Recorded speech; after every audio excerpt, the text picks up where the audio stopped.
I've got Apple's new M4 iPad Pro. But what's really new? I'm going to compare it to my existing M2 iPad Pro to find out. Our natural starting point is the design. It's obviously still an iPad, a large slab of glass and metal. Looking head on, you can't really tell much of a difference between these two, but once you hold them, it's incredibly apparent. The new iPad Pro feels so much lighter, especially this 12.9-inch version. It's also so much slimmer. Holding it is unreal. I've seen all the memes, but this iPad is also structurally as strong as before. Despite it being more svelte, Bendgate 2.0 will not be a thing. There's sentiment that the iPad doesn't need to be thinner, but carrying it around with the Magic Keyboard is so hefty. So yes, I am very glad that this 12.9-inch version weighs like a quarter pound less on its own. Visually, it's available in this new space black color, along with silver. It does look great, though I still want it to be darker. Moving to the displays, they're more gorgeous than ever. Apple did mix up its nomenclature this generation, calling it a 13-inch versus a 12.9-inch. Technically, the display is slightly larger, measuring 2752 by 2064, compared to 2732 by 2048. I'm not sure if that's exactly 13 inches, but it's certainly more straightforward to say. Both the 11-inch and the 13-inch use OLED, compared to before where only the 12.9-inch had that mini LED backlit display. Looking at that old mini LED compared to the OLED, the latter is certainly better, but it isn't as big of a difference as when you compare the old 11-inch to the new 11-inch. That's a huge shift. OLED usually has some drawbacks, such as struggling with brightness. That's why Apple utilizes a tandem OLED design that stacks two panels on top of one another. It was able to increase the maximum brightness from 600 nits to 1000 nits for SDR content. Colors look beautiful here, and the blacks are rich and inky. Man, I love these displays. The other change is the optional nano-texture finish if you pick up the 1 or the 2 terabyte model. Both the old and the new model suffer terribly from glare when they're outside, so I am obsessed with this new finish that drastically cuts it down. Apple is also using a different technology than with its Pro Display XDR, and I really hope it's more durable. This time around, it's a chemical process, but I was definitely worried initially about how it would hold up being carried around all day. There's a slight loss in sharpness, but so far in my time with the tablet, it's easily worth it. I'll talk more about the displays in a dedicated video, so let me know in the comments what other questions you may have. While we're looking at the displays, Apple also moved the front-facing camera to the landscape side. This is for the best and something they should have done years ago.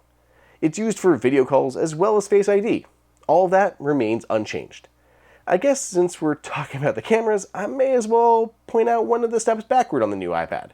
That 10 megapixel ultra-wide camera is gone, only leaving the 12 megapixel primary camera. You can see the LiDAR scanner and what I presume is a new light sensor here as well. The flash is larger here too, which is useful for scanning documents just as much as it is for photos. If you don't scan documents, you don't really need to worry about it.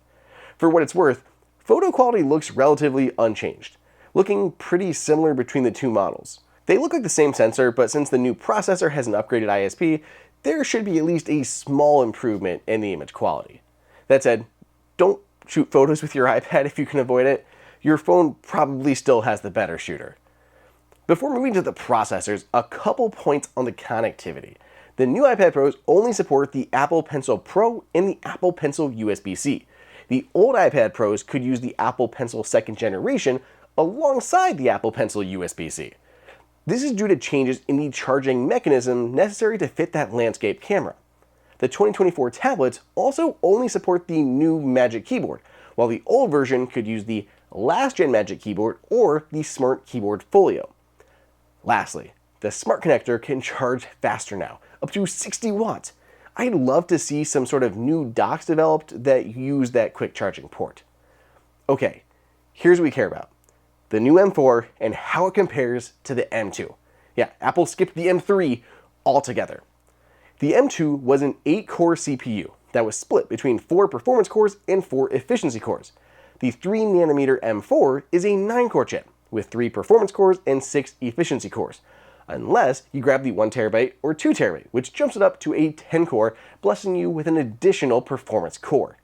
The M4 also has more memory bandwidth, up to 120 GB per second, up from 100 GB per second, and has a faster neural engine. You get some benefits that would have been in the M3 too, such as hardware-accelerated ray tracing and AV1 decoding. For those that care about benchmarks, I ran Geekbench 6 on each of them. Look at how much this 10-core M4 is whooping the M2. It's bonkers. Yes, it was quite the gap between models, but this performance boost is worth it. Frankly, it's overkill. Like many others have pointed out, iPadOS is what is holding this hardware back. I cannot wait to see what Apple has in store for WWDC. So that's it. There are some small differences, but the OLED display, thinner design, and M4 chip represent a huge generational change. Probably not worthwhile for your average user to upgrade, but power users won't have a problem justifying one this time around. What do you think of the new tablets? Let me know in the comments, and be sure you're subscribed to the channel so I can keep you up to date with everything else Apple has cooking.